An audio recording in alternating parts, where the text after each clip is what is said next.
ಕರ್ನಾಟಕದ ಹೃದಯ ಅಂತ ಕರೆಸ್ಕೊಳ್ಳೋ ದಾವಣಗೆರೆ ಜಿಲ್ಲೆಯ ವಿಶೇಷತೆ ಏನು? Welcome to the day 24 of ನಮ್ಮ ನಾಡು. ಒಂದು ಕಥೆಯ ಪ್ರಕಾರ ಚಾಲುಕ್ಯರ ರಾಜನೊಬ್ಬ ದಣಿದು ಇಲ್ಲಿ ನೀರು ಸಿಗದಿದ್ದ ಕಾರಣ ತನ್ನ ಮಂತ್ರಿ ದಾವಣನಿಗೆ ಹೇಳಿ ಇಲ್ಲಿ ಕೆರೆ ನಿರ್ಮಿಸಿದ ಕಾರಣ ಇದು ದಾವಣಗೆರೆ ಆಯಿತು. ಹಾಗೇನೆ ಇದರ ಪ್ರಾಚೀನದ ಹೆಸರು ದೇವನಗಿರಿ ಆಗಿತ್ತು.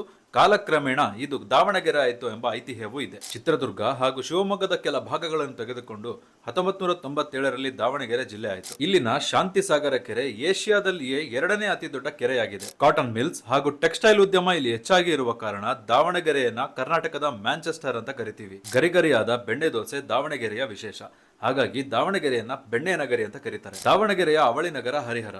ಇಲ್ಲಿ ಹರಿಹರರು ಕೂಡಿಯಿರುವ ಹರಿಹರೇಶ್ವರ ದೇವಸ್ಥಾನ ಇದೆ. ಇಲ್ಲಿ ಹರಿಯುವ ಮುಖ್ಯ ನದಿ ತುಂಗಭದ್ರಾ ನದಿ. ಇನ್ನು ಜಿಲ್ಲೆಯಲ್ಲಿ ರಂಗಯ್ಯನದುರ್ಗ ಅಭಯಾರಣ್ಯ ಹಾಗೂ ಕೊಂಡುಕುರಿ ವನ್ಯಜೀವಿ ಧಾಮ ಕೂಡ ಇದೆ. ದಾವಣಗೆರೆಯ ನಗರ ದೇವತೆ ದುರ್ಗಾಂಬಿಕಾ ದೇವಿ.